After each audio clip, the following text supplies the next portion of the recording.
할렐루야. 네, 반갑습니다. 오늘도 하나님의 큰 은혜가 우리 사랑하는 성도님들 모두에게 크게 차고 넘쳐나기를 소원합니다. 오늘이 벌써 이게 3일째입니다. 3일째. 우리가 일주일인데 이제 우리가 5일간의 계획을 잡았거든요. 뭐 반가운 말이 될지 아니면 뭐 섭섭한 말이 될지는 모르겠지만 아마 각자에 따라서 다르겠지만 모두가 이제 섭섭한 마음이지 않게 이 길을 간절히 바라는 마음으로 오늘 3일째 되는 날이라고 하는 것은요, 벌써 반이 지나갔다라고 하는 거예요. 오늘까지 오셨으니까 지금 성공을 한 거죠. 그래서 이제 절반이 지나갔습니다. 여하튼 하나님께서 베풀어 주신 각 시간마다 베풀어 주신 은혜의 말씀들을 우리가 잘 새기고 그 말씀을 우리가 마음에 간직해서 2024년 올 한 해만큼은 더욱더 승리해서 하나님 앞에 우리가 또 마지막 날 하나님께서 우리를 어떻게 인도해 주셨는지에 대해서 우리가 또 그 하나님 앞에 감사할 수 있는, 그래서 또 간증할 수 있는 그런 우리 성도님들이 되기를 소원합니다. 사랑하는 성도 여러분, 오늘 우리가 3일째 오늘 말씀을 나누는데 우리가 첫째 날 말씀을 나누었고 둘째 날 말씀을 나누었고 또 내일도 계속해서 말씀을 나눌 건데, 우리가 이렇게 집회를 하면서 한 가지 기억해야 할 것이 있어요. 그게 뭐냐면요, 이런 집회나 아니면 어떤 예배를 통해서 아니면 우리 청년들이나 우리 청소년들 같은 경우는 이제 수련회를 통해서 이런 은혜들을 많이 경험을 하게 되는데, 집회나 예배를 통해서 하나님의 말씀이 선포되잖아요. 그렇게 하나님의 말씀이 선포되고 그 말씀에 사람들이 반응하여서 새로운 힘을 얻거나 아니면 또 영원한 생명을 소유하게 되면요, 성도는요, 근데 은혜를 받으면 은혜 받은 것으로 끝나버리면 참 좋은데, 항상 이 은혜를 받고 나면 항상 이전에 경험한 적이 없는 그러한 전투를 치르게 되어 있다라고 하는 거예요. 하나님의 말씀을 받고 나면 참 좋은데, 근데 그것을 받고 나면요, 반드시 우리가 하나 치루어야 될 전쟁이 있다라고 하는 것입니다.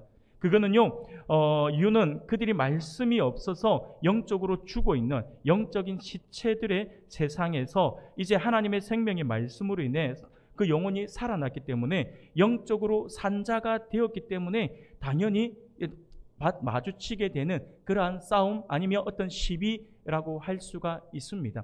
이게 왜 그러냐면요, 오늘날 유난히 영화들 가운데 좀비 영화들이 참 많아요. 뭐 계속해서 좀비 영화들이 참 많이 있잖아요. 특히 전에도 보니까 우리 부산을 소재로 부산행 뭐 이렇게 또 그 영화도 나왔었는데, 이 좀비 영화가 많았기 때문에 우리가 좀비의 예를 들면은 조금 더 우리가 이해하기 쉽지 않을까라는 생각이 듭니다. 여러분, 좀비는요 절대로 좀비들을 쫓아다니지 않아요. 여러분들 영화 봐서 알겠지만 좀비들은 자기네들끼리 싸우지 않아요. 절대로 자기네들끼리 뭐 어떻게 막 물어뜯고 하지 않죠. 좀비들은요 항상 누가 이게 타겟입니까? 살아있는 사람이에요. 살아있는 사람을 따라다니는 거죠. 좀비들은요 절대로 좀비들을 괴롭히지 않아요. 좀비는 오직 살아있고 그리고 산자를 찾아다니죠. 그리고 살아있는 사람을 공격하고 살아있는 자를 죽은 자 곧 자신들과 같은 좀비로 만들기 위해서 찾아온다라고 하는 거예요. 그런 좀비들의 세상에서 이미 죽은 자나 아니면 죽은 것 같이 잠을 자고 있는 사람들은요 어떻게 보면 편해요. 왜냐하면 좀비들이 시비를 걸지 않기 때문이죠. 건들지 않습니다. 죽어 있는 사람은 절대 건들지 않아요. 그리고 그렇게 그곳에서 잠을 자고 있는 사람들은요 다툼이나 분쟁 또는 전쟁 자체가 없어요. 그렇기 때문에 어떻게 보면 편하게 살 수가 있어요. 그런데 그런 상태가 좋은 것이냐? 아니라고 하는 거죠. 그런 상태는 곧 죽은 상태라고 할 수가 있습니다. 죽은 상태에 있던 인간에게 하나님의 은혜가 임했다라고 하는 거예요. 말씀을 통해서, 이 집회를 통해서 죽어 있는 상태에서 있던 사람에게 하나님의 은혜가 임해요. 그러면 이 은혜는요 너무나도 강력하기 때문에 죽어 있는 영혼을 살려냅니다. 아무것도 느낄 수 없는 시체였는데 그 시체였던 우리가 하나님의 말씀으로 살아난다라고 하는 것이죠. 그리스도께서 우리를 위해 어떤 일을 행하셨는지 말씀을 통해서 깨닫게 되는 것이고요. 주님이 우리를 얼마나 사랑하시는지를 우리가 알게 된다라고 하는 것입니다. 그래서 죽어 썩은 동태눈 같은 그러한 눈을 가진 그러한 우리의 영혼, 우리의 눈이 생기 있는 눈으로 바뀌게 되어 있어요. 생기 있는 눈으로 돌아와서 사랑이 가득 담긴 눈으로 주님을 바라보게 되어 있다라고 하는 것이죠. 하나님의 말씀이 우리 안에 역사하며 그리 된다라고 하는 것입니다. 그것을 우리는요 기적이라고 부릅니다. 기적이라고 합니다. 하나님의 은혜의 결과예요. 하나님의 은혜의 결과로 기적을 체험한다라고 하는 것입니다. 사랑하는 여러분, 이러한 구원받음과 거듭남은 사람들로 하여금 큰 기쁨을 안겨주게 되어 있습니다. 그래서 이 기쁨으로 말미암아 이제껏 살아온 많은 부분에 있어서 변화를 소원하게 되어 있어요. 하나님의 은혜를 경험한 사람은요, 반드시 내가 변화를 소망하게 되어 있습니다. 말씀을 받고 끝나는 것이 아니에요. 말씀을 받고 나면 항상 다짐을 하죠. 이제는 내가 그리 살지 않으리, 이제는 내가 바르게 살리라고 하는 마음들을 가지게 돼요. 그런 변화를 우리가 추구하게 되어 있습니다.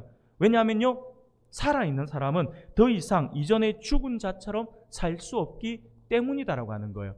죽어 있는 사람은 옆에서 죽은 시체가 죽어서 이렇게 썩고 있으면 냄새를 맡지 못해요. 그런데 영혼이 살아나잖아요. 그러면 그 악취 때문에 그곳에 있을 수가 없다라고 하는 것이죠. 그렇기 때문에 다시는 그곳에서 살고 싶지 않고 살아있는 영혼의 삶을 살아가기를 원한다라고 하는 것입니다. 그런 변화를 자기가 은혜 받은 사람은요, 추구한다라고 하는 거죠. 그런데 이런 변화는요, 죄송하지만 결코 쉽지 않습니다. 생각한 것만큼 그렇게 쉽지가 않아요. 왜냐하면 조금 전에 앞서도 제가 말씀을 드린 것처럼 우리가 하나님의 말씀으로 살아났다고 하더라도 우리의 생명은 여전히 죽은 자들 가운데 살아가고 있기 때문이다라고 하는 것이죠. 죽은 자들이 살아난 우리를 공격하고 하기 때문이다라고 하는 것입니다. 여러분, 이때부터가 본격적인 전쟁이 시작된다라고 하는 거예요. 이것은 그리스도 안에서 새로운 생명을 얻게 된 성도라고 하면 모두가 느끼는 그런 어려움이라고 할 수가 있습니다. 이 어려운 싸움을 견뎌내지 못하면 죽은 자들 사이에 다시 들어가서 그곳에 자리 펴고 다시 눕게 되는 거죠. 그래서 보면 하나님의 은혜를 받고 난 뒤 그 다음의 삶을 어떻게 하느냐가 정말 중요합니다.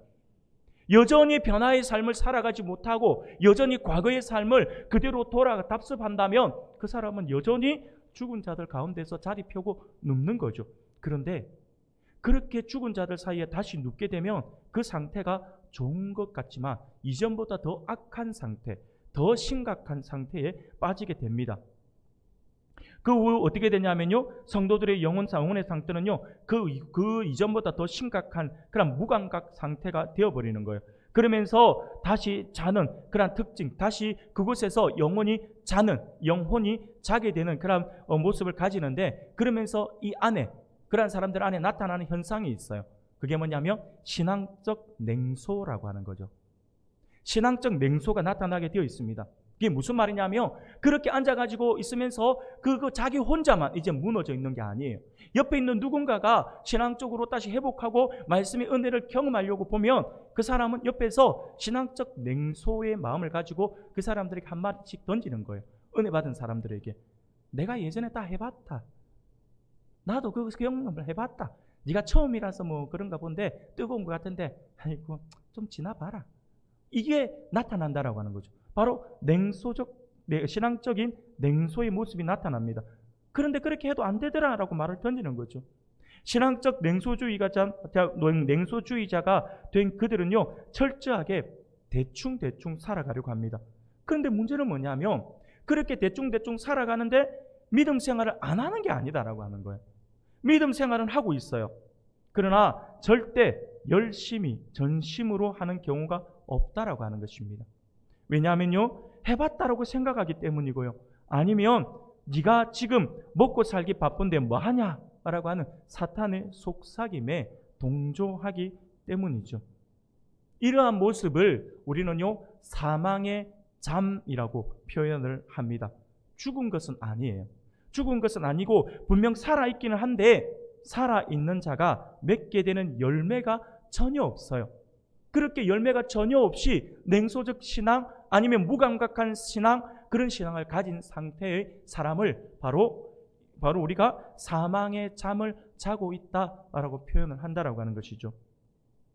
사탄의 유혹에 대해서 아주 정밀하게 분석했던 C.S. 루이스라고 하는 사람이 있어요. 이 C.S. 루이스가 쓴 책 가운데 이 사탄의 유혹이 어떻게 접근이 되는가, 어떻게 하는가에 대해서 아주 분석을 해서 쓴 책이 있는데 그 책이 뭐냐면 스크루테이프의 편지라고 하는 아주 유명한 책이 있습니다. 이 스크루테이프의 편지라고 하는 이 체계를 보면요, 이 성도를 표현할 때에 이 C.S. 루이스가 어떻게 표현했냐니까 성도가 바로 이런 사망의 잠을 자고 있는 상태로 묘사를 하고 있다라고 하는 거예요. 사망의 잠을 자고 있는 이러한 영혼들에게 사탄의 입장에서는 하나님이 원수잖아요. 사탄의 편에서는요, 자기의 원수인 하나님이 가끔이지만, 아주 가끔이지만 강력하게 찾아오는 때가 있어요. 사망의 잠을 자고 있는 그 영혼에게. 그래서 그들의 사망의 잠을 깨우기 위해서 하나님께서 강력하게 찾아오시는데, 그렇게 찾아오시는 그 장면을 이 C.S. 루이스는요, 각성한다라고 하죠. 각성이라고 그렇게 부르고 있어요. 사랑하는 여러분. 그런데 하나님의 백성이 잠에서 깨어나는 것을 지독히도 싫어하는 사탄은요, 이렇게 깨어나는 우리를 내버려 두지 않아요. 하나님과 직접적인 대적을 하지는 않습니다. 왜냐하면 자기가 하나님에게 이길 수 없다라고 하는 걸 아니까요. 그래서 하나님께서 사망의 잠을 자고 있는 영혼에게 찾아가서 그를 각성시키는 거죠. 하나님의 말씀으로 깨워놓는 거예요. 그래서 이제는 네가 변화된 삶을 살아야 돼 하면서 하나님의 말씀이 주어져요. 그러면 사람들이 다짐을 하죠. 이제 내가 바르게 살아야겠다라고 하는 거죠. 그러나 그 옆에 반드시 그 이후에 사탄이 찾아오게 되어 있어요. 그게 바로 제가 치러야 될 영적 전쟁이라고 말씀을 드리는 거죠. 사탄은요, 그렇게 하나님의 말씀을 받아서 이제 다시 깨어나서 이제 내가 바르게 살아보겠노라 라고 하는 그 영혼을 찾아와서 어떻게 하냐니까 우리의 덮고 있는 이불을 다시 덮어줘요. 이불을 차고 나와야 되는데 이불을 다시 덮어줘요. 그러면서 우리 귓가에 속삭여요. 뭐라고 속삭이냐면, 야, 지금 너 너무 오버하는 거 아니야? 내가 새벽기도 한 번 안 나가고 있다가 은혜 받고 난 내가 새벽기도 한번 나가봐야겠다 싶어 새벽기도 나가려 그러면 어떻게 합니까? 사탄이 이불을 싹 덮어주면서, 야, 이 추운데 오늘만 시작. 야, 오늘 이 추운데 나가는 거 안 나가다가 갑자기 나가는 거, 야, 그거 너무 오버하는 거 아니야? 신앙은 그렇게 하는 거 아니야? 잘못하면 이게 광신자가 될 수 있어. 이렇게 접근을 한다라고 하는 것이죠. 오늘 하루 정도는 빠져도 돼. 너 오늘 할 일 많은데 너 이렇게 아침부터 설치면 너 피곤해서 어떡하려고 그래? 그렇게 속삭입니다. 그럼 우리는 어떻게 합니까? 가만히 생각해보니 맞는 것 같거든요. 그래서 이불에서 안 일어나죠. 오늘같이 이렇게 추운 날이면 더더욱이 등을 딱 붙이고 있습니다.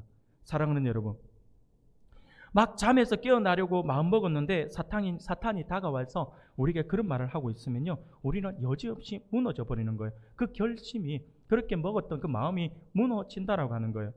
사랑하는 여러분, 어제도 말씀을 드렸지만 사탄이 왜 이렇게 할까요? 왜 하나님의 사람들을 이렇게 괴롭히는 것일까요? 사탄이 이렇게 하는 이유는 한 가지밖에 없어요. 그것은 어젯밤에도 말씀드린 것처럼 사탄은요, 변화된 한 사람, 그리고 변화된 한 공동체의 위력이 얼마나 강력한지를 사탄은 알고 있어요. 그렇기 때문에 변화되는 영혼을 보지 못하는 거예요. 이들이 변하고 나면 얼마나 강력한 하나님의 군사가 될지를 아니까요. 그래서 애초에 그 싹을 잘라버리기 위해서 계속해서 다가와서 끊임없이 우리 귓가에 속삭이고 있다라고 하는 것입니다. 그것을 알기 때문에 사탄은요, 자신의 모든 것을 부어서 이제 막 잠에서 일어나 보려는 성도들에게 이불을 덮어주는 것이죠. 이제 한번 일어나 볼까라고 하는 마음으로 일어나려고 했던 그러한 마음들이 이제 완전히 사라져버린 것이죠. 사탄의 저항이 의외로 너무나도 강력하다라고 하는 것이죠. 많은 사람들은 이것을요, 사탄의 발악이라고 봐야 되는데 사탄의 발악으로 보지 않습니다. 오히려 사탄이 고마워요. 사탄이 베풀어주는 친절로 받아들인다니까요. 그래서 고마워하면서 이불 속에서 더 깊이 들어가 버리려고 한다니까요. 아, 내가 오늘 바쁜 거 몰랐네. 네가 나를 일깨워줘서 고마워. 오늘 내가 새벽기도 갔다 오면 내가 하루 종일 졸음에 시달리다가 일을 못할 것 같은데 나를 도와줘서 고마워. 이런다니까요. 얼마나 우리가 어리석습니까? 사랑하는 여러분,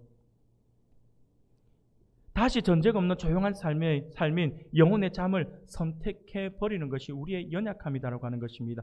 그래서 하나님의 기적과 같은 그러한 말씀을 받았음에도 불구하고 아무런 변화도 일어나지 않는다라고 하는 것이죠. 왜 제가 오늘 말씀을 나누면서 서두에 이런 이야기를 하냐면요, 여러분 말씀을 받았을 때 이 말씀의 집회를 통해서 하나님의 말씀을 받고 아멘 했으며 그 말씀이 우리 속에서 적용되어질 수 있도록 우리가 애를 써야 돼요. 노력해야 돼요. 집회는 집회이고 말씀은 말씀이고 예배 시간 예배 시간이고 나의 삶은 나의 삶이야 라고 하면서 은혜 받은 것 다 잊어버리고 예전의 과거의 모습으로 돌아가서 살아간다면 우리의 삶은요 전혀 변화가 일어나지 않습니다. 어떤 회복도 일어나지 않아요. 우리 안에 있는 회복의 시작은요 말씀을 받고 그 말씀에 아멘하며 실천하고자 하는 그 말씀을 적용하고자 하는 그 노력에서부터 시작된다라고 하는 것을 우리가 분명히 기억해야 할 것입니다. 사랑하는 여러분, 우리가 거듭났다면 이제 우리는 이전과 다른 삶으로 초청을 받은 것입니다. 그리고 우리가 그 변화의 자리로 가는데 반드시 필요한 것이 바로 우리의 의지예요. 의지. 말씀을 받았다 해서 저절로 내가 로봇처럼 자동적으로 툭 하고 일어나서 예배에 참석하게 되는 게 아니에요. 하나님의 말씀을 받고 결단을 했으면 의지가 보여져야 된다고 하는 거죠. 이 의지는요 무엇이냐니까 반드시 무엇을 하겠다라고 하는 것이잖아요. 그런 과감한 결단을 요구합니다. 사탄이 그러한 것처럼 우리도 사탄과의 이 영적 전투에 우리의 모든 것을 걸어야 해요. 사탄은요 모든 것을 걸고 우리를 넘어뜨리려고 하는데 우리는 대충 사탄에 대항하고 있으면 절대로 사탄을 이길 수가 없습니다. 우리와 함께 하시는 하나님에 대한 분명한 승리의 확신으로 우리는 이 싸움에 임해야 한다라고 하는 것입니다. 사랑하는 여러분, 오늘 본문에도 이런 싸움, 목숨 걸고 싸움을 한 두 사람이 나타나고 있는 것을 보게 됩니다. 오늘 우리가 에스더의 말씀을 보았는데요. 이 에스더서는요, 이스라엘의 포로기에 부림절이라고 하는 유대인의 축제일이 정해진 것을 기념하면서 쓰여진 기록이 바로 이 에스더서입니다. 에스더서는 바벨론에 의해서 남유다가 멸망하고 수많은 백성들이 포로로 끌려가서 포로 생활을 하는 가운데 바벨론이 다시 메대와 바사 나라에 의해서 무너짐으로써 이제 메대와 바사, 곧 페르시아 제국이 바벨론을 이어 지배를 하게 되는 그런 시대적 배경을 안고 있습니다.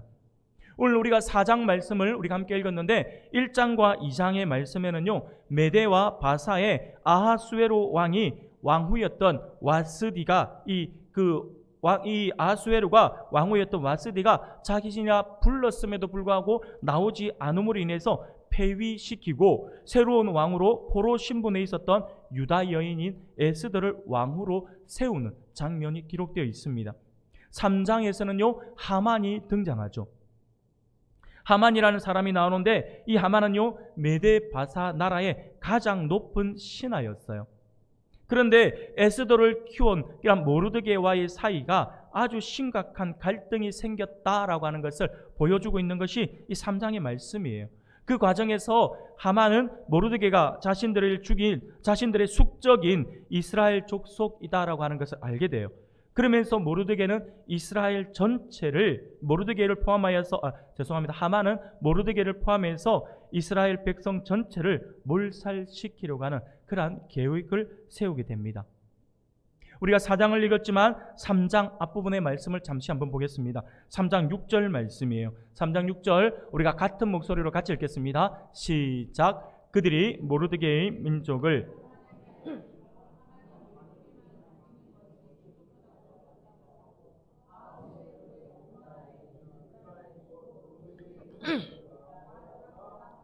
아멘. 이렇게 계획을 세운 하만은요 왕을 찾아가서 자신의 음흉한 계획을 실행하고자 승인을 받게 됩니다. 결국 받아내죠.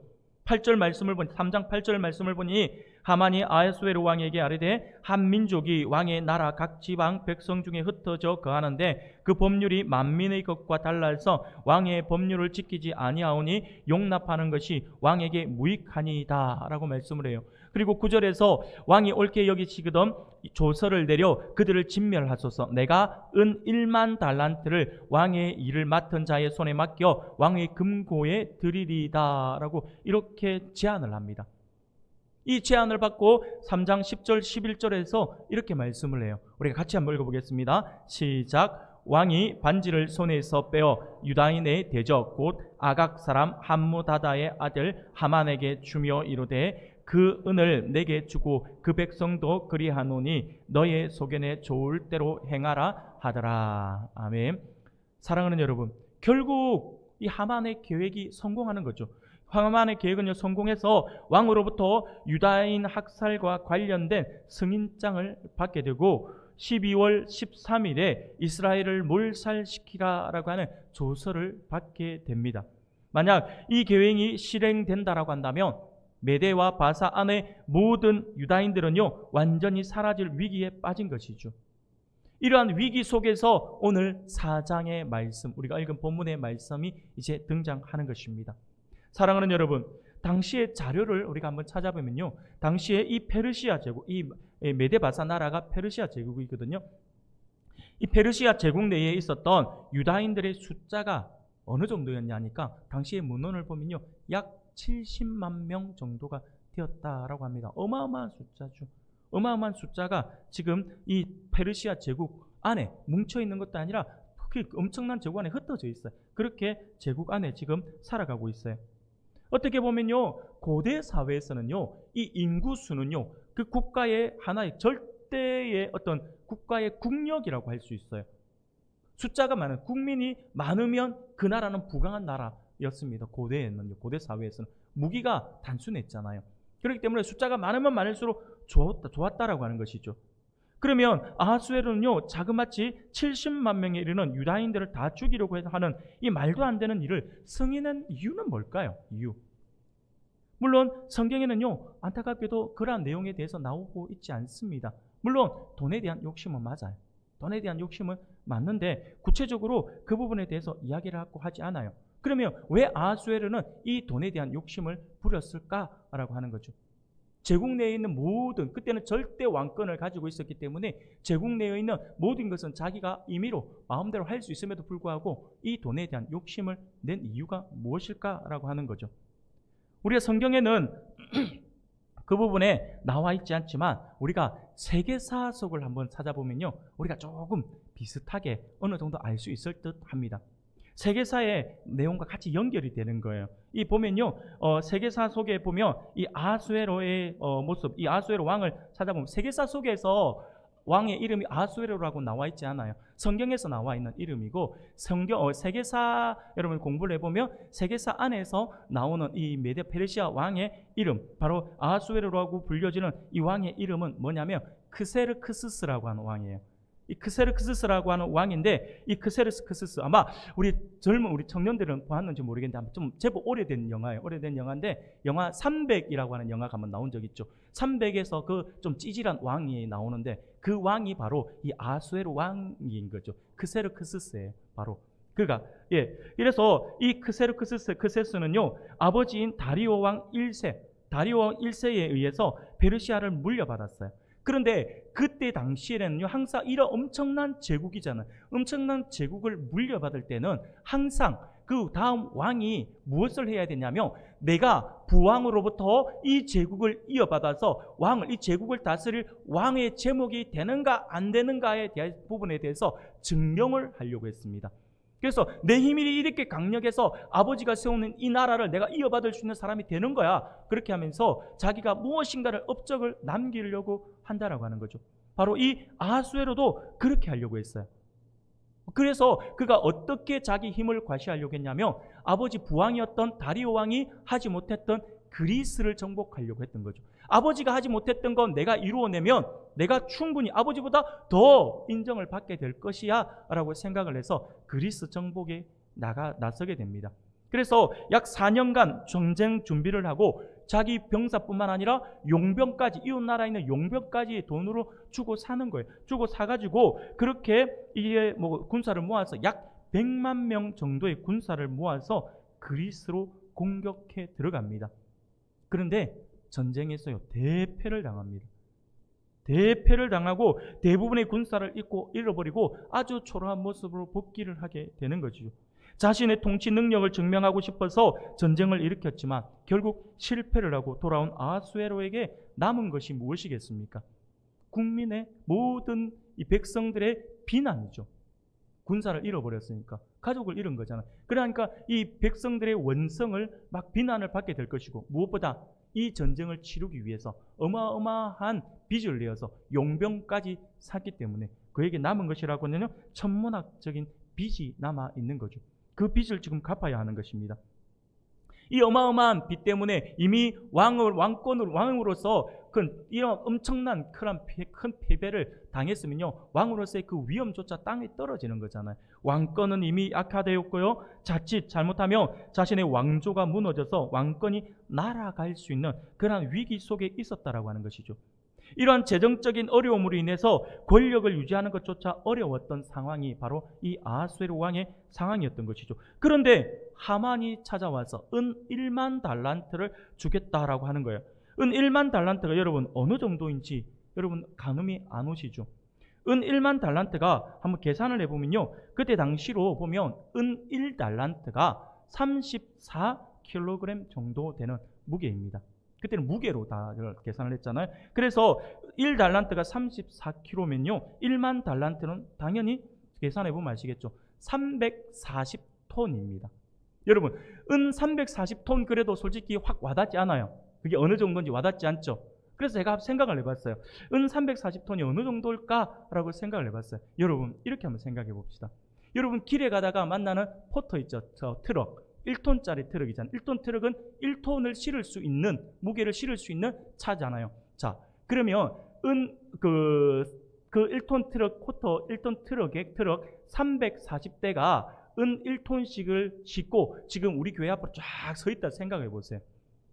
어마어마하겠죠? 대충 제가 막 이렇게 대충 한 차 한 대당 거리를 계산해서 한 10m 정도로 이렇게 계산했을 때 340 이 정도 되니까 대충 우리 교회에서 한번 뻗쭉 그냥 그 꼬부랑 없이 그냥 일자로 쭉 뻗으면 한 다대포까지 나갈 것 같아요. 아, 어마어마한 거, 어마어마한 거. 그래도 확 실감이 안 와요. 이게 어느 정도의 가치가 되는지. 그것을 오늘날 우리의 돈의 가치로 해서 환산을 해보면 어느 정도의 가치가 되냐면 약 6조 원 정도 되는 어마어마한 돈이었다라고 하는 것이죠. 아하수에로 입장에서는요, 6조 원 정도면요, 바로 전쟁 빚을 다 갚고도 남을 수 있는 그런 어마어마한 돈이었습니다. 어마어마한 거거든요. 이게 지금 이 당시로 지금 우리가 이것이 그냥 당시로 뭐 그냥 이렇게 우리가 6조 원 이렇게 생각할 수 생각하지만 그 당시의 자료를 보면 어떤 자료를 보면요, 그 당시에 지금 아하수에로가 그리스를 정복하려고 갔다가 실패하고 돌아왔잖아요. 그리스의 아테네의 1년 예산이 은 9천 달란트였다라고 하는 말이 있을 정도로, 그러니까 한 도시의 전체 1년을 운영할 수 있는 재정이 바로 이 돈이었다라고 하는 거죠. 어마어마한 돈이다라고 하는 거예요. 그러니까 이 하만은요, 이 엄청난 돈을 들고 와서 돈이 없어서 빚독촉에 시달리고 그리고 왕권조차 장담할 수 없었던 이 왕에게 지금 찾아온 것이다라고 하는 것이죠. 그리고 그것을 왕에게 주는 조건으로 이스라엘 백성들을 죽이는 것을 허락해달라고 요청을 한 것이다라고 하는 겁니다. 사랑하는 여러분, 어떻게 보면 아하수에로 입장에서는요, 하만이 다가와서 이렇게 자기가 은 1만 달란트를 주겠다라고 하는 이 제안은요, 아하수에로 입장에서는요, 자신을 살려주는, 자신의 왕권을 보호해주는, 어떻게 보면 구원의 손길같이 느껴질 수 있는 그러한 상황이었다라고 하는 것이죠. 여러분, 그렇다면 하만은 도대체 누구기 때문에, 하만은 어떤 사람이기에 이 엄청난 돈을, 이 6조 원에 이르는 그런 엄청난 돈을 가지고 와서 하나님의 백성들을 이렇게까지 몰살시키려고 했을까요? 사랑하는 여러분, 성경은 이 하만에 대해서 아주 짧게 소개합니다. 바로 아각 사람 하만이라고 이야기를 하죠. 일반적으로 당시에는요, 이름 앞에 붙이는 명칭은요, 그 사람의 민족이거나 아니면 가문, 아니면 어떤 지역, 이것을 지칭하는 표현이 대부분이에요. 그런데 그 당시에 이 이 하만이 있던 시절, 모르드게가 있던 이 시대에는요, 이 아각이라고 하는 민족이나 가문은 없었다라고 하는 거예요. 그러면 과연 이 아각이 의미하고 있는 것은 뭘까라고 하는 거죠. 여러분, 우리가 성경을 조금 읽고 묵상한 사람들이라면 이 아각 그러면 어렴풋이 하나의 사건이 떠오르게 되어 있습니다. 바로 뭐냐면 이스라엘 역사 속 이방 왕의 이름이죠. 바로 사울왕.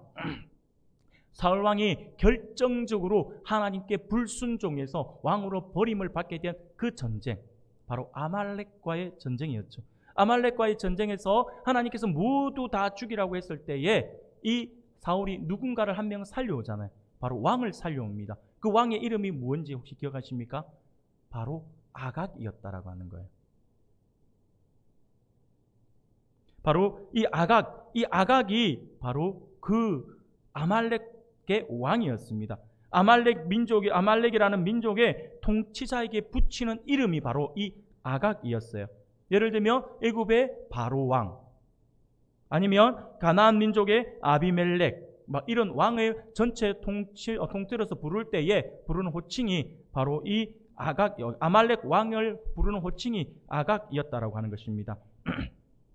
그렇기 때문에 우리가 본문에서 아각 사람 하만이라고 이야기하잖아요. 이 말은 다시 말하면 어떤 의미냐면 하만은 아말렉 왕의 후예였다라고 하는 것을 우리에게 말씀해 주고 있다라고 하는 것이죠. 나라는 없어졌지만 그 명목이 이어지고 있었다라고 하는 거예요.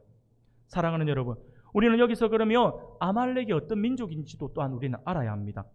아말렉은요, 이스라엘 민족이 출애굽할 때에 유일하게 이스라엘의 배후를 공격했던 아주 비겁한 족속이었어요. 그래서 하나님께서 직접 이 아말렉을 진멸하라라고 말씀을 하셨던 민족이 바로 이 아말렉이었어요. 그래서 여호수아 때부터 사울 시대까지 끊임없이 싸워야 했던 이스라엘의 철천지 원수 같은 민족이 바로 이 아말렉이었다라고 하는 것입니다. 결국 이스라엘의 초대왕 사울에 의해서 아말렉은 전멸하게 되었고 아각을 살려서 데려왔지만 선지자 사무엘에 의해서 아각 또한 처형당하게 됩니다. 그래서 그 이후로 역사 속에서 이 아말렉은 사라져버려요. 사울 시대 때 완전히 사라졌어요. 그런데 그렇게 사라진 줄 알았던 이 아말렉 왕의 후손이 약 500년이 지난 지금 이 시대 지금 나타났다라고 하는 거예요. 어마어마한 거예요. 500년이 지난 지금 아말렉 왕의 후손인 하만이 나타난 것이죠. 그 하만이 성문 앞에서 자신에게 엎드려 경배하지 않는 한 사람 모르드게를 보았고 그 사람이 이스라엘 민족이라고 하는 것을 확인하고는 불같이 노해서 은 1만 달란트를 들여서 하나님 백성을 지금 살육하고자 한 것이다라고 하는 것이죠. 사랑하는 여러분, 여기서 우리는 더욱 놀라운 사실을 하나 알게 됩니다. 뭐냐면요, 그것은 모르드게가 왜 하만에게 절하지 않았을까라고 하는 거예요. 그저 단순히 이방 왕이기 때문에, 이방인이기 때문에, 이방의 지도자이기 때문에, 이방의 높은 벼슬을 하고 있는 사람이기 때문에 절하지 않았다라고 표현하기는 어려워요. 왜냐하면요, 모르드게는 우리가 잘 알고 있는 것처럼 다른 어떤 높은 사람 아니면 왕에게 다 엎드려 절합니다. 그런데 이 하만에게만 하지 않았어요. 그러니까 이방 나라 사람이었기 때문에 그리 하지 않았다 이렇게 해석하는 것은 옳지 않습니다. 틀렸습니다. 유대인 모르드게는요, 아수에로 왕이 이방인이잖아요. 그럼에도 불구하고 그는 그에게 절을 했다라고 하는 것이죠. 또 다른 이들에게도 절을 했습니다. 그런데 유독 모르드게는 하만에게만 절을 하지 않았다라고 하는 거죠. 이유가 뭘까요? 이유가 그것을 알려면요, 우리가 2장을 통해서 알 수 있어요. 에스더 2장 보면 2장 5절에 보면 모르드게의 출신이 나와요. 2장 5절입니다. 우리가 같이 한번 읽어보겠습니다. 시작. 도성 수산에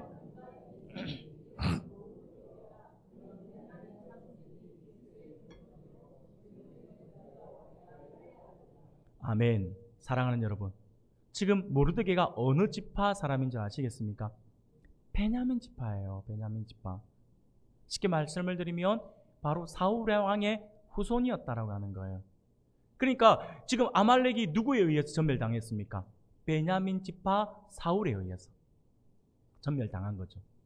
그러니 지금 이스라엘의 초대왕 사울의 아버지가 기스였거든요. 물론 지금 여기서 여러분 오해하시면 안 돼요. 여기서 사울 왕의 아버지가 기스라고 했는데 모르드게가 베냐민 자손이니 기스의 증손이다라고 이야기했잖아요. 그러면 이 기스가 그 기스인가? 여러분 착각하시면 안 됩니다. 이 기스가 그 기스 아니에요. 서로 시대적 시간이 500년이라는 시간이 있잖아요. 그래서 증손 이렇게 이야기는 하고 있지만 같은 동명이인이라고 보시면 됩니다. 여하튼 기스라고 하는 이름이 베냐민 지파에서 많이 썼던 이름이었던 것 같습니다. 모르드게는 바로 아말렉을 진멸시킨 사울 왕의 후손이었다라고 하는 것이죠. 모르드게는 아주 경건한 사람이었습니다. 그는 이스라엘의 역사를 알고 있는 사람이었어요. 그런데 지금 자신의 눈앞에 아말렉 사람 아가그의 후손이 신처럼 서서 절을 받으려고 하고 있다라고 하는 것이죠. 그래서 모르드게는요 무릎을 꿇을 수가 없었다라고 하는 것입니다. 바로 원수였다라고 하는 거죠. 지금 자신이 무릎을 꿇는다라고 하는 것은 단순히 개인의 문제가 아니었어요.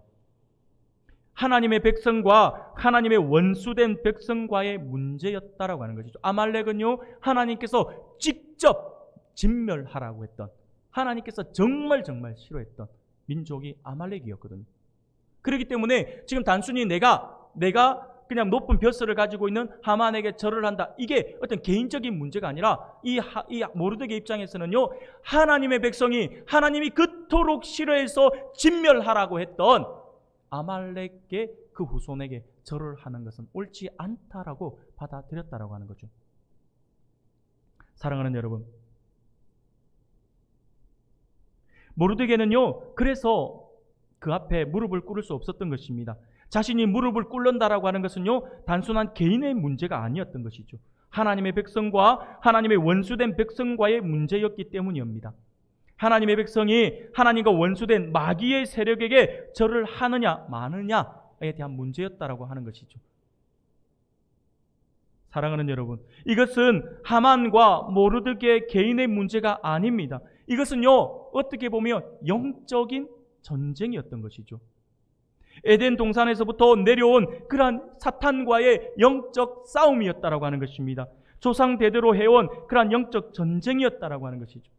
이스라엘과 아말렉의 그 전쟁, 그것이 바로 그 전쟁이었습니다. 영적 전쟁이었습니다. 하나님의 백성과 마귀의 세력과의 전쟁이었다라고 하는 것입니다. 모르드게는 이 싸움의 본질을 보았다라고 하는 것이죠. 그래서 그가 무릎을 꿇지 않았습니다. 하만 역시 모르드게 한 명을 본 것이 아니에요.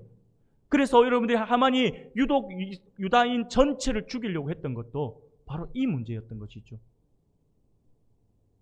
바로 모르드게도 여전히 사탄의 세력에 무릎을 꿇지 않는 이스라엘 전체를 보고 있었던 것이죠. 그래서 하만과 모르드게는요 지금 자신의 전부를 걸어서 싸움에 임하고 있어요. 하만도 자신의 전 재산을 걸어서 싸움에 임하고 있고요. 모르드게도 자신의 목숨을 걸어서 지금 이 싸움에 임하고 있다라고 하는 것입니다. 영적 전쟁이라고 하는 것이 이렇게 치열한 전쟁이다라고 하는 것을 우리가 기억해야 할 것입니다. 사랑하는 여러분, 이스라엘 백성을 땅 위에서 없애려고 하는 이 하만이 제공한 은을 한번 보십시오. 자그마치 340톤의 은을 가지고 와서는 이 하나님의 백성의 생명을 요구하고 있는 그러한 하만의 모습. 여기서 우리는요 사탄에 참소하는 모습을 볼 수 있어야 합니다. 사랑하는 여러분, 바로 사탄의 참소의 모습을 우리가 보면서 사탄이 하나님 앞에서 얼마나 자신의 모든 것을 걸고 우리를 참소하려고 한다라고 하는 거죠. 우리를 고발하려고 해요. 우리가 조그만 거 하나만 실수해도, 조그만 거 하나만 잘못해도 부풀려가지고 하나님 앞에 참소하려고 합니다. 그의 모든 것을 걸고 지금 하만이 하고 있는 모습이 사탄의 그 모습과 너무 유사하다라고 하는 것이죠. 우리가 이것을 볼 수 있어야 한다라고 하는 것이죠. 사탄이 우리가 잠에서 깨어서 하나님의 사람답게 사는 것을 얼마나 싫어하는지를 한번 볼 수 있길 바랍니다. 우리가 하나님께 나오는 것, 우리가 영적인 잠에서 깨어나는 것, 우리가 정신을 차리고 이 시대가 주는 소리로부터 귀를 닫고 하나님을 향해 귀를 열며 우리가 과감하게 하나님 편에 서는 것을 막기 위해 그 어떤 것도 아까워하지 않는 사탄의 그 열심을 볼 수 있어야 한다고 하는 것입니다. 이것이 우리의 변화를 막아서는 사탄의 무서운 열심이라고 할 수 있습니다. 사탄은 이 일에 모든 것을 걸었어요. 쉽게 말씀을 드리며 사탄은요 우리 한 사람 한 사람, 하나님의 한 사람 한 사람이 말씀으로 변화되는 그 모습을 막기 위해 자신의 모든 것을 걸고 지금 방해하고 있다고 하는 거죠. 그런데 우리는 거기에 대해서 어떻게 대항하고 있냐고요. 심각하게 대항을 하고 있냐고요. 심각하게 생각 안 한다니까요. 제가 서두에 이야기한 것처럼 사탄이 옆에 와서 자기의 모든 것을 걸고 옆에서 속삭이면 오히려 그렇게 속삭이는 사탄의 친절에 고마워한다니까요. 입을 덮어주면 고맙다 하고 입을 덮고 그냥 잔다니까요. 아마 그렇게 하고 나면 사탄은요 돌아서가 회심의 미소를 지을 거예요. 해냈다. 여러분, 자존심 상하지 않습니까? 하나님의 사람으로서 이것에 하나님의 은혜 받았다는 사람이 이것에 이렇게 너무나도 쉽게 무너져 가는 우리의 모습을 보면서 이렇게 나약한 존재인가? 라고 하는 나의 모습을 보면서 거룩한 분노가 일어나지 않습니까? 어젯밤에 우리가 본 것처럼 다윗의 분노가 그 분노거든요. 어떻게 하나님의 사람이라고 하면서 하나님의 백성이라고 하면서 하나님의 이름을 저렇게 모욕하고 있는데 아무렇지 않게 그저 나만 아니면 돼 하면서 머리 숙이고 있냐고요. 사랑하는 여러분, 사탄은요 우리를 넘어뜨리게 하기 위해서 모든 것을 걸고 있어요. 우리도 모르드게처럼 사탄의 그 공격에 우리가 목숨을 걸고 맞서고 있냐, 우리의 모습을 한번 돌아보아야 합니다. 사랑하는 여러분, 오늘 우리는 영원한 죽음에서 건짐받고 사망의 잠에서 깨어 거듭난 자신의 영혼을 지키기 위해서 무엇을 각오하고 사탄과의 전투에 어떤 모습으로 임하고 있는지를 한번 볼 수 있기를 바랍니다. 이 영혼을 지키기 위해 자신의 생명을 잃어버린 것까지 각오했던 다윗의 그 중심, 그리고 모르드게의 이 결심을 우리 안에 있냐라고 하는 것이죠. 어제 살펴본 것처럼 다윗과 오늘 모르드게의 생명, 이 다윗도 생명을 걸고 골리앗과 싸우러 나가잖아요. 모르드게도 지금 생명을 걸고 여기에 저항을 하고 있다라고 하는 것이죠. 사랑하는 우리 성도 여러분, 우리의 삶 가운데 이미 들어와 있는 아말렉이 보이십니까? 우리를 유혹하고 우리를 다시 사망의 잠에 빠져들게 하는 습관적이고 반복적인 죄나 죄된 습관, 그것은 무엇입니까? 여러분, 이것을 여러분들의 삶 속에서 제거하기 위해서 무엇을 하고 있습니까? 정말 최선을 다해 여러분의 전부를 걸고 이 죄와 이 사탄과의 영적 싸움에 임하고 있습니까? 자신의 전부를 걸고 달려드는 마귀와 죄의 세력 앞에 우리 역시 우리의 전부를 걸고 맞서야 함에도 불구하고 너무나도 안이하게 이 전투를 바라보고 있지는 않습니까? 사랑하는 여러분, 이것이 우리가 영적 전투에서 자주 지게 되는 이유다라고 하는 것을 기억할 수 있기를 바랍니다. 하나님의 말씀을 받고 하나님의 은혜를 경험하고 변화의 삶으로 나아가야 하는데 여전히 제자리 걸음하면서 조그만 속삭임에, 그 속삭임에서 너 피곤하잖아, 너 힘들잖아, 그 소리에 아멘 한다니까요. 하나님의 말씀을 선포되고 있는 자리로 가야지, 예배의 자리 내가 지켜야지 할 때는 아멘 안 해요. 좀 쉬어야지, 누군가가 쉬어야지 하며 아멘 할렐루야 그런다니까요. 그러니 어떻게 사탄을 이기겠냐고요. 사랑하는 성도 여러분, 모르드게는 자신 때문에 엄청난 유다 민족의 학살이 계획됐다라고 하는 것을 이제 알았어요. 그는 하만의 계략과 이미 그 계략에 의해서 왕이 조서에 서명을 했다라고 하는 사실과 그 민족 학살의 날이 12월 13일로 확정된 것까지 확인했습니다. 그래서 모르드게는 이 문제를 가지고 에스더에게 찾아옵니다. 그러면서 네가 왕후니까 왕에게 나가서 이 일이 일어나지 못하게 말해달라고 그런 내용을 전달합니다. 그 말을 듣고 에스더는요, 우리가 보지는 않았지만 아마 에스더는요 얼굴이 파래졌을 것 같아요. 깜짝 놀랐을 것 같아요. 왜냐하면 제가 왕에게 불리지 못한 지 한 달입니다. 왕이 부르지 않았는데 왕 앞에 나가서 내가 그 금큐를 내밀어 주지 않으면 나는 죽임을 당하게 돼요 라고 하는 거죠. 그 상황이 그냥 왕하고 지금 아주 매일같이 지금 사이좋게 지내고 있는, 그리고 왕의 얼굴 오늘 아침에도 제가 왕의 얼굴을 보았어요, 이게 아니잖아요. 한 달 동안 보지 못했다. 그래서 왕이 또 언제 나를 찾을지 모르는데 내가 어떻게 이것을 해결할 수 있냐라고 하는 거죠. 어떻게 보면 모르드게 입장에서는요 절망적인 대답이 지금 들려온 것이죠. 그러나 모르드게는요 포기하지 않아요. 포기하지 않고 뭐라고 이야기하냐면 13절 14절에 이야기를 해요. 모르드게의 신앙의 핵심이 14절 안에 들어있어요. 우리가 13절 14절 말씀을 우리가 같이 읽겠습니다. 시작. 모르드게가 그를 시켜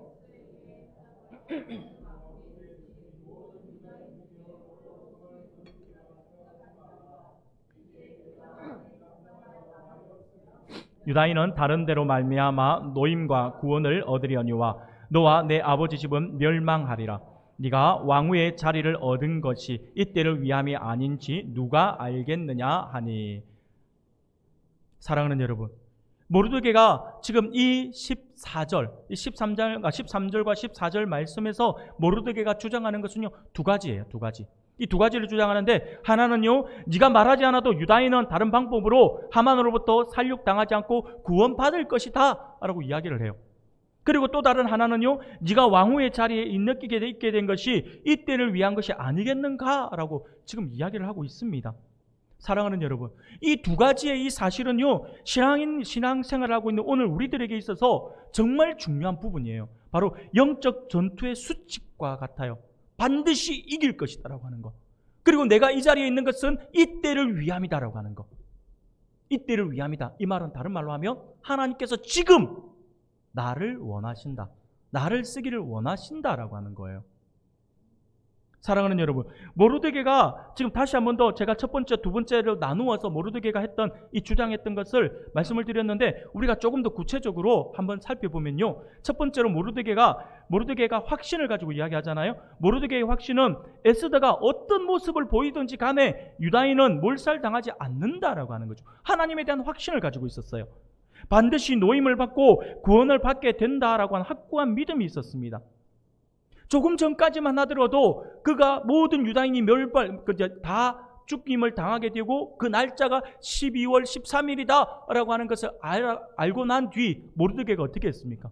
대성통곡을 하는 거예요. 그냥 죄를 뒤집어 쓰고 그냥 앉아서 우는 게 아니라 온 거리를 다니면서 울면서 대성통곡하면서 왕궁 앞에까지 온 거예요. 소망이 없다라고요. 왕궁 앞에 온 이유가 뭐예요? 어떻게 해서든 자기가 아무리 울면서 그렇게 하면서 생각해 보니까 우리가 살 수 있는 유일한 방법은 에스더구나.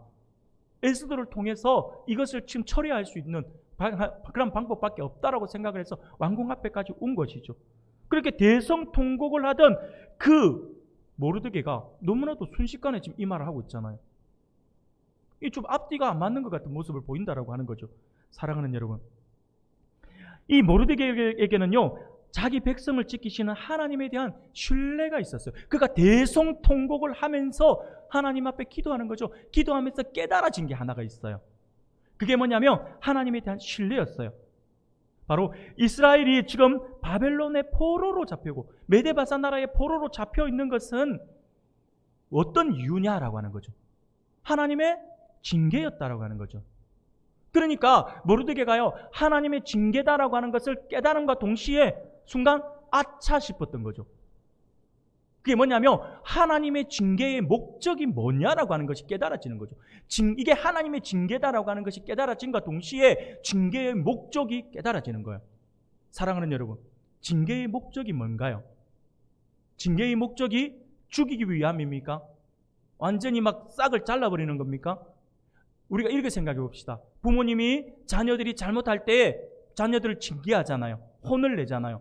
그래서 징계하는 목적이 뭔가요? 내가 너 잘못 낳았구나. 너 다시 내 뱃속으로 집어넣지는 못하니까 이 세상에서 다시 사라지거라 하면서 그냥 죽이려고 징계를 하나요? 큰일 납니다. 요즘에 또 엄마들이 이상해가지고 이상한 엄마들이 많아가지고 애들을 자꾸 집에 던지서 왔어요.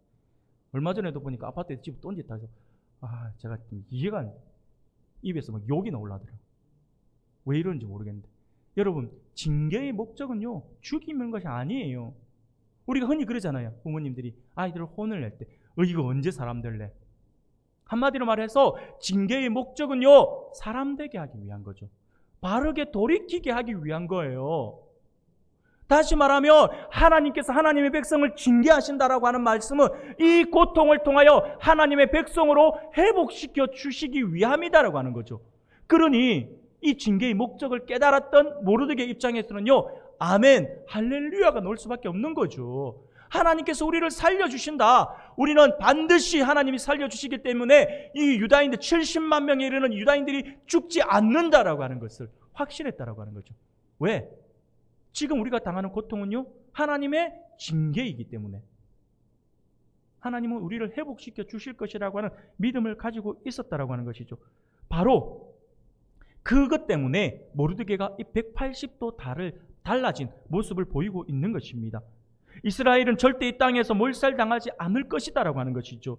지금 모르드게는요, 하나님이 이미 행하신 언약, 그러니까 과거 선지자들을 통하여서 하나님께서 다시 회복시켜 주실 것이다라고 하는 말씀을 알고 있었던 것이죠. 그래서 그 하나님의 그 행하신 그 언약을 하나님께서는 스스로 지키시는 분이시기 때문에 이스라엘은 절대 망하지 않는다라고 하는 그러한 신앙의 고백을 하고 있는 것입니다.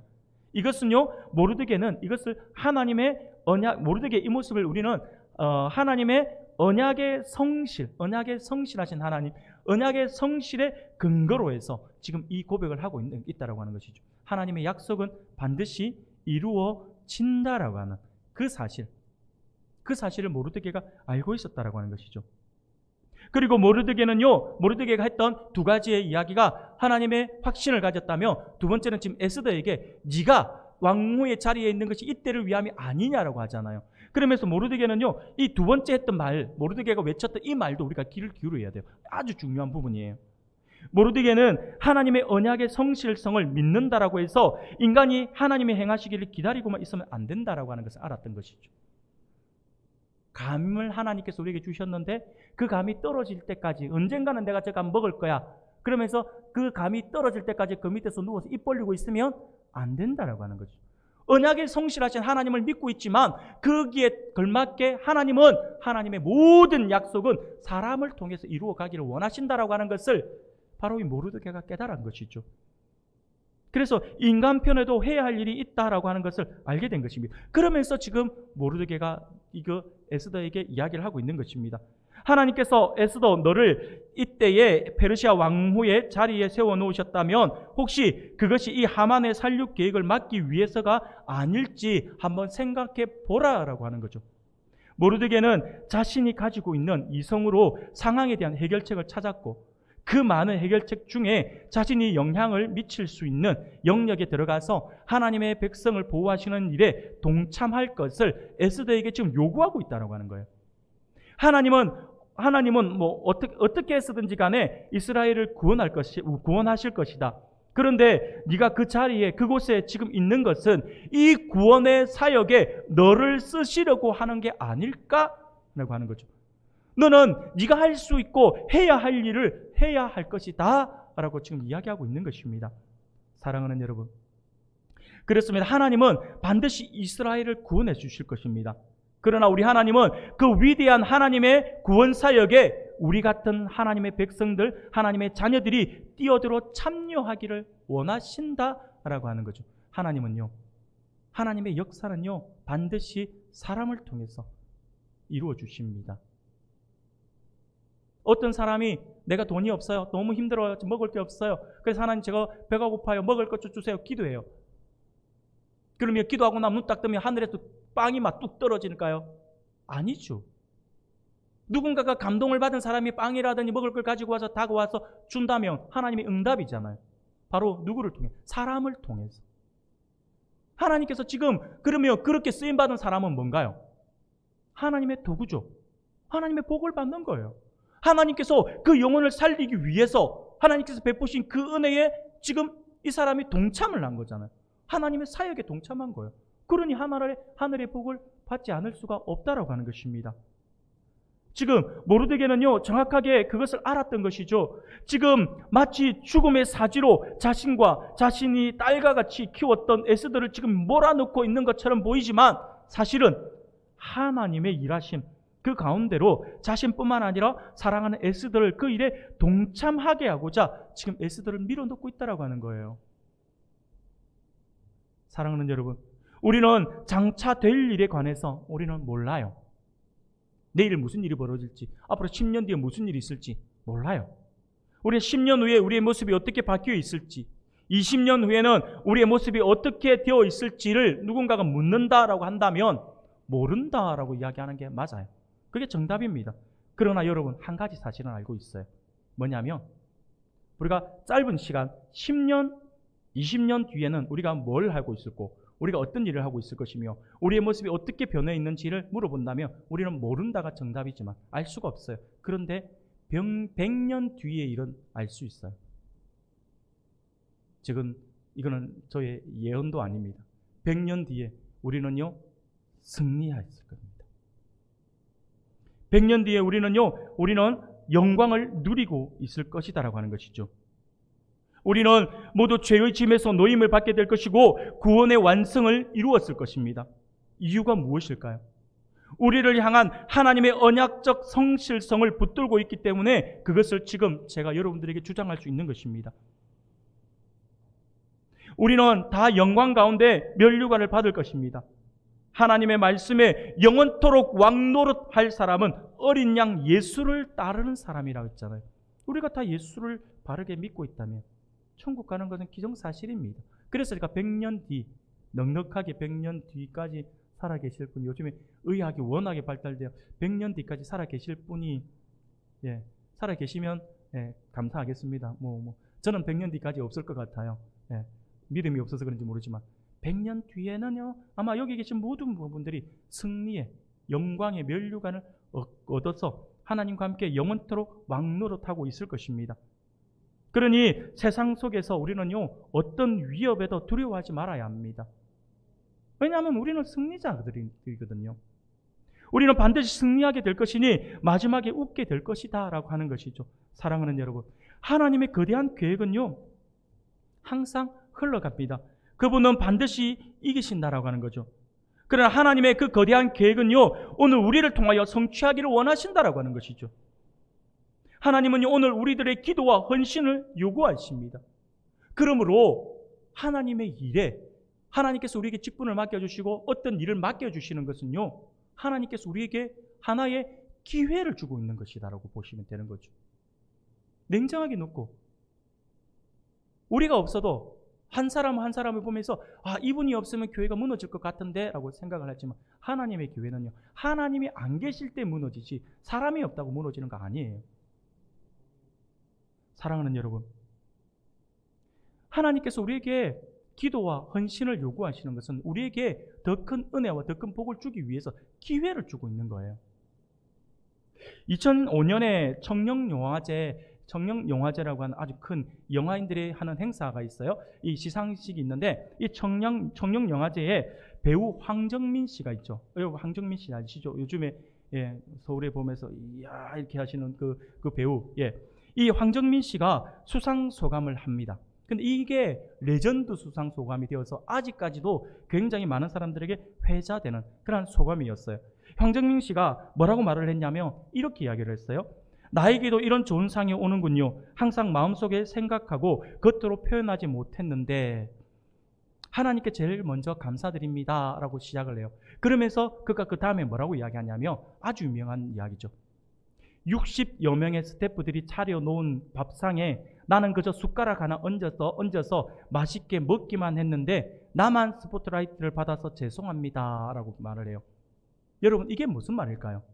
황정민이 했던 이 말은요 나는 한 게 없다라고 하는 거죠. 굉장히 어떻게 보면 겸손한 표현이에요. 황정민 씨가 연기를 엄청나게 잘하더라고요. 그래서 굉장히 그가 수고를 많이 했어요. 그런데 그가 그 모든 영광을 지금 자기 스태프들에게 돌리면서 하는 말이죠. 근데 황정민 씨가 이야기했던 이 말씀을 이 소감이 오늘 제가 말씀을 준비하는데 자꾸 떠올라요. 말씀을 준비하면서 계속 이 소감이 떠올랐어요. 사랑하는 여러분, 뭐냐면 우리는요 진짜 황정민 씨는 정말 자기가 노력을 많이 했어요. 노력을 많이 하고 그래서 큰 상을 받는 거잖아요. 그 받는데도 불구하고 겸손하게 모든 스태프들이 수고한 그 자리에 나는 이렇게 맛있게 먹기만 한 것 뿐인데 숟가락 하나 얹었을 뿐인데 라고 표현을 하잖아요. 근데 황정민 씨가 했던 그 수상 소감이 오늘 우리들에게 적용이 된다라고 하는 거죠. 무슨 말이냐면 하나님께서 이미 승리의 판을 깔아놓으셨어요. 하나님께서 영광의 판을 깔아놓으셨어요. 그러면서 우리에게 기회를 주시는 거죠. 네가 가지고 있는 숟가락 들고 와서 숟가락 얹어. 그러면 되라고요. 우리는 숟가락만 얹으면 되는 거예요. 그런데 그게 힘들다고 우리는 안 한다니까요. 하나님께서 우리에게 기회를 주고 있다니까요. 기회를. 사랑하는 여러분, 하나님께서 우리의 도움을 필요로 하실까요? 한번 냉정하게 생각해 봅시다. 하나님께서 우리의 도움, 손가락이 커가지고 보이십니까? 이게 붙을 때마다 이만큼 붙여버리겠게요. 이만큼도 필요하지 않아요. 우리의 요구, 우리의 도움을 하나님 필요하지 않습니다. 하나님이 그만큼 약하신 분이 아니에요. 모든 것을 하나님께서 다 계획하시고 모든 것을 하나님께서 다 이루실 수 있는 분이세요. 그런데 왜 하나님께서 우리를 사용하시려고 하시냐고요. 하나님이 그냥 하시면 되는데 그냥 하만 후 한번 불어버리면 되는 거예요. 마치 알까기 할 때 바둑알 튕기듯이 그냥 확 튕겨버리면 되는 거죠. 그런데 왜 지금 모르드게에게, 왜 지금 에스더에게 이렇게 하고 있냐고요. 하나님께서는 기회를 주고 있다고 하는 것이죠. 하나님의 은혜의 밥상, 하나님의 복의 밥상, 하나님의 구원의 밥상에 나에게 숟가락 들고 와서 동참하여 그것을 먹으라라고 하는 거예요. 하나님께서 복을 쌓아놓고 그 복을 받아가라고, 가서 가져가라고 하는데 우리는 어떻게 합니까? 안 해요. 싫어요. 힘들어요. 무서워요. 내가 지금 얼마나 바쁜데요. 좀 그러고 있다니까요. 사랑하는 우리 성도 여러분, 하나님께서 우리에게 이렇게 기회를 주시는 것은요, 다른 이유가 아닙니다. 그냥 우리를 지극히 사랑하신 그 이유 때문이었어요. 여러분, 때로는 우리가 확신이 없을 수도 있어요. 정말 내가 이곳에서 이렇게 해야 하는가라고 하는 의문이 들 수도 있어요. 맞습니다. 그러나 명확한 것은 이때에 이곳에 내가 있는 것은 이 일을 위해서 있는 것이 아닐까라고 하는 그 질문에 대한 그런 반응을 계속해서 하면서 살아가야 합니다. 100년 후에 승리를 믿는 자들은 반드시 오늘 이 자리에서 하나님의 나라의 군대의 삶을 살고자 결단해야 한다라고 하는 것이죠. 사랑하는 여러분, 모르드게의 믿음이 언약적 성실함에 기초한 그런 승리의 확신과 그 승리를 위해서 오늘 누군가가 일을 해야 한다라고 하는 것에 대해서 확신을 한 것이었다고 한다면 오늘 본문의 또 다른 주인공인 에스더는 어떻게 했을까요? 에스더는요, 모르드게로부터 이 민족의 위기에 관한 소식을 들었을 때에 적극적으로 왕 앞에 나가서 민족의 위협을 막아내겠다고 말하지 못했습니다. 왕 앞에 잘못 나갔다가는 말도 걸어보지 못하고 죽을지도 몰라요라고 했던 것이 에스더의 답변이었죠. 그런데 우리는 여기서 의아해할 수 있어요. 아니, 아내가 남편 옆에 설 수 없다라고 하는 게 말이 돼? 라고 생각할 수 있잖아요. 아니요. 근데 그 시대는 그랬어요. 당시에 험악한 궁중 상황을 보면 이것은요, 에스더의 엄살이 아니었어요. 당시의 자료를 보면요, 페르시아는 당시 여러 차례 반란이 있었고 왕권은 대단히 약화된 상태였습니다. 왕을 시해하려고 하는 여러 차례의 시도가 있었던 것이죠. 항상 암살의 위협을 느꼈던 이 페르시아 왕은요, 자신의 주변에 누군가에게 눈에 띄지 않는 자신의 신변을 보호하기 위한 비밀 결사대 같은 그런 자기를 보호해 주는 그러한 군사를 키워서 배치해 두었어요. 그 군사의 이름을 이모탈이라고 불렀어요. 이모탈의 뜻이 뭐냐면 불사조였어요. 불사조. 세계 최강의 경호부대를 지금 두고 있는 것이죠. 그래서 이 정예병 중에 정예병인데 이 사람들은요, 사람들의 눈에 띄지 않아요. 분명히 숨어 있어요. 숨어서 아마 굉장히 힘들었을 것 같아요. 오늘날 같으면 총이잖아. 예전에 제가 그런 이야기를 들은 적이 있어요. 김정은 주변에 모르는, 우리가 생각할 때에 김정은 저 사람이 옆에서 그냥 혼자 하면 옆에서 그냥 뭐 멱살을 잡는다든지 막 한다든지 칼을 숨기고 있다가 그냥 찌른다든지 뭐 이러면 될 것 같은데 그게 안 되나? 이렇게 생각할 수 있잖아요. 근데 제가 예전에 듣기로는 그 김정은 주위는 눈에 보이지 않는 그의 암살병들이 그 옆을 지키고 있답니다. 그래서 누군가가 옆에 온다든지 아니면 호주머니에서 뭐 손을 갑자기 원래 계획이 되어 있지 않는 그런 동선에 손과 손 움직이는까지 다 동선이 짜여져 있는 거죠. 그래서 누군가 갑자기 호주머니에 손을 넣는다, 허리춤에 손을 넣는다, 이렇게 하면 흉기를 꺼낼 수 있다는 생각이 들어요. 누군가가 이런 행동을 보면 바로 총알이 날아오게 되어 있습니다. 이유를 묻지 않아요. 그것처럼 이 경호부대가 그랬다라고 하는 거예요. 이 사람들은요, 왜 제가 더 힘들었을 것 같다 했냐면요, 지금 우리 시대에 뭐 총이라고 하는 게 있어가지고 멀리서 겨누고 있겠지만, 저격수들이 겨누고 있겠지만, 그 시대는 저격수로 하면 이 활이잖아요. 활 발발 떨면서 계속 겨누고, 팔 아파가 잠깐 내린 상태에 무슨 사고 터지면 큰일 나잖아요. 그래서 이것을 당기고 있는 거죠. 근데 이 사람들은요, 그 누구도 모릅니다. 서로도 모르고요. 신하들도 이 사람을 몰라요. 왜냐하면 이 사람을 알게 되면 이들에게 뇌물을 준다든지 이 사람들 회유해서 왕을 암살할 수가 있잖아요. 그렇기 때문에 어느 누구도 지금 이 사람들을 알지 못해요. 그러면서 이 사람들이 겨누고 있는 화살은요, 왕에게 누군가가 다가왔을 때에 왕이 그 자신이 들고 있는 금큐를 내밀었을 때에, 내밀 때는 이게 뭐예요? 그 사람들에게 준 신호예요. 하나의 신호. 내가 허락한다. 그러니 너희들 쏘지 마. 암살하지 마. 이거예요. 근데 이걸 내밀지 않아요. 그러면 바로 화살이 날아오게 되십니다. 이것은요, 왕후라도 예외는 아니었다라고 하는 것이죠. 그래서 지금 이 에스더가 이 두려움에 떨고 있는 것이죠. 이 사람들은요, 완전히 감정이 없어요. 그냥 기계적으로 왕을 수호하는 원칙만을 지켰다라고 하는 것이죠. 사랑하는 여러분, 지금 에스더가 그 상황 속에 있었다라고 하는 것이죠. 그러니 에스더의 입장에서 얼마나 두려웠겠습니까? 이 아하수에로 왕은요, 절대로 관대한 사람이 아니었어요. 아니, 자기가 불렀다라고 해서 나오지 않았다고, 아니 어떻게 왕후를 한 방에 날려버리냐고요. 그러니 이 아하수에는요, 절대로 이게 관대한 사람이 아니라 아주 냉정한 사람이었습니다. 규례를 어기고 자기 앞에 나온 왕후는요, 자칫 잘못하면 이 금큐를 내밀지 않을 수도 있다라고 하는 것이죠. 그러한 두려움 속에서 에스더는요, 굳은 각오를 하고 이렇게 모르드게에게 대답을 합니다. 16절이에요.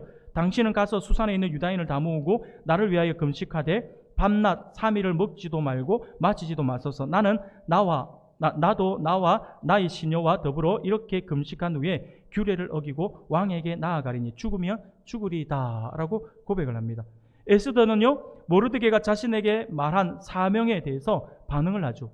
에스더는 먼저 왕에게 나갔다라고 선언을 합니다. 그러면서 모든 이스라엘 백성에게 3일간의 금식을 부탁하죠. 그 후에 규례를 어기고 왕 앞으로 나가 하만의 계획을 저지하겠다라고 이야기를 합니다. 그러면서 그가 이야기했던 바로 죽으면 죽으리다 라고 하는 이 외침, 이것은요, 너무너무나도 비장한 결단이죠. 의연하게 동족을 위해서 자신의 희생을 각오하고 하나님의 섭리에 전적으로 복종하겠다라고 하는 단호한 결심이었습니다. 사랑하는 여러분, 여기서 우리가 한 가지 짚고 넘어가야 될 것이 있어요. 그게 뭐냐면, 여러분들 잘 기억하셔야 돼요. 3일간의 금식이 먼저였습니까? 아니면 죽으면 죽으리라고 하는 각오가 먼저였습니까? 죽으면 죽으리라고 하는 각오가 먼저였어요. 기도가 먼저 아니었어요. 그런데 여러분, 이 부분들을 잘 기억해야 되는데, 왜 제가 이 부분을 중요하다라고 말씀을 드리냐면, 에스더는요, 지금 기도하고 난 뒤에 결정한 게 아니에요. 근데 오늘날 하나님의 일을 하다 보면 많은 사람들이 그런 경우가 많아요. 이런 일을 하면 어떻습니까? 하나님께서 이번에 이런 일을 맡겨주시기를 원하는데 어때요? 라고 말하면 뭐라고 이야기하냐면, 기도하고 결정하겠습니다. 뭘 기도하고 결정한다고요? 하나님께서 하자는데. 여러분, 기도가 필요 없다가 아니에요. 기도는 반드시 어떤 일을 행할 때에 선행되어야 될 아주 중요한 부분입니다. 그러나 하나님의 일에 대해서는요, 기도하고 결정하겠다가 아니에요. 기도가 먼저 하고 결단이 아니라 결단 이후에 내가 이것을 잘할 수 있도록 은혜 베풀어 주소서 하고 기도하는 거예요. 한번 생각해 보세요. 예배하러 와야 되는데, 집회면 집회를 하러 와야 되는데 오늘 집회 참석해야 됩니다 라고 이야기를 했더니, 제가 오늘 기도하고 결정하겠습니다. 오늘 기도해보고 제가 참석할지 안 할지 결정하겠습니다. 이게 맞습니까? 아니죠. 내가 당연히 예배하러 갑니다. 당연히 예배하러 가고 집회 참석해야죠 하고 가고, 그러면서 기도하는 거죠. 하나, 오늘 저녁 집회에도 하나님께서 생명의 말씀을 주시옵소서라고 기도하는 거죠. 지금 에스더가 하고 있는 이 모습을 잘 보셔야 한다고 하는 것이죠. 에스더가 요구하는 3일 금식은 자신이 왕 앞에 나갈까 말까를 선택하기 위한 금식이 아니었다고 하는 거예요. 일단 3일 후에 나가기로 생명을 걸기로 결단부터 했다라고 하는 것이죠. 그리고 그 앞에 그 결심이 흐트러지지 않게 해달라고, 왕 앞에 나가서 은혜를 잊게 해달라고, 그리고 그 앞에 나가서 이스라엘이 처한 이 극심한 위협을 극복할 방법을 찾을 수 있게 해달라고 그렇게 기도 부탁했다라고 하는 것입니다. 여러분, 잘 기억하셔야 합니다. 하나님의 일에는요, 기도가 우선이 아니라 결단이 우선입니다. 그러고 난 뒤에 그 일을 잘 감당할 수 있도록 하나님 은혜 베풀어 주소서라고 기도하는 거예요. 기도하고 나서 제가 그거 하겠습니다. 아니라니까요. 각 교회들 보면 그런 사람들 정말 많아요. 우리 교회는 없어서 너무 얼마나 감사한지 모르겠어요. 교회들 가보면요, 이런 분 이번에 뭐 이런 봉사하는 게 어떻겠습니까? 기도하고 결정, 교사 좀 하십시오. 기도하고 결정하겠습니다. 하는 거예요. 심지어 직분 받는데도, 직분 이번에 명단 한번 올려서 한번 또 하나님의 뜻을 한번 구하면서 명단 한번 올려보겠습니다. 기도하고 결정. 뭘 기도하고 결정? 하나님께서 다 결정한 걸. 기도하면 다른 하나님이 와서 다른 이야기 하시는가요? 아니죠. 앞에서 목회자가 기도하면서, 앞에서는 리더가 기도하면서 하나님의 뜻을 구하고, 그래서 결정한 부분들에 대해서 하나님 앞에 말씀을 하고 전달을 하고 이야기를 하며 뭐 기도하고 결정, 이게 아니라 아멘이죠. 아멘. 아멘 하고 나서 그것을 내가 잘 감당할 수 있도록 은혜 베풀어 주소서라고 기도하는 거죠. 사랑하는 성도 여러분, 하나님께서 오늘 밤에 우리에게 주시는 말씀을 기억할 수 있기를 바랍니다.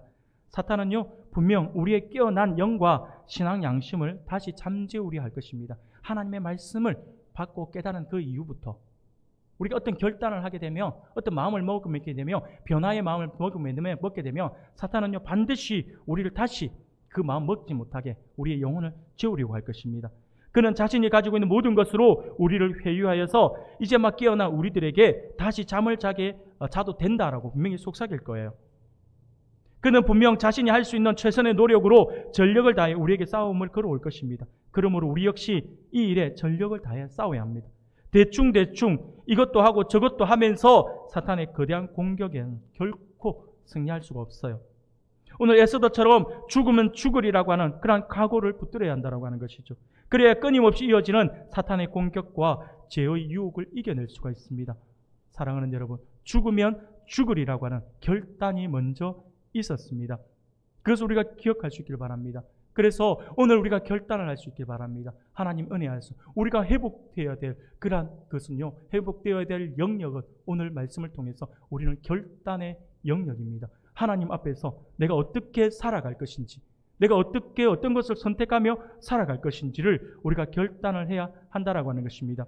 주님의 나라에 뛰어 들어갈 그래서 하늘의 밀알이 되어 썩어질 장소와 시간을 우리가 선택하여 결단해야 합니다. 주님의 나라를 위해 내가 절제하거나 포기해야 할 것이 무엇인지, 그리고 내가 선택해야 할 것이 무엇인지를 보고 결단을 해야 한다라고 하는 것이죠. 하나님은 지금도 여러분들과 함께 일하시기를 원하십니다. 하나님은 여러분들을 동력자로 세워주시기를 원하세요. 지금 하나님께서 우리에게 기회를 주고 계십니다. 그러므로 우리는 결단을 해야 합니다. 그래서 나는 누구를 위해 살 것인지, 무엇을 선택하며 살 것인지를 결단할 수 있기를 바랍니다. 이러한 결단을 통해서 능히 이루실 하나님의 편에 서서 나를 쓰시기를 원하시는 하나님과 함께 위대한 사역을 시작하는 우리 모든 성도님들이 다 되시기를 주님의 이름으로 축원합니다.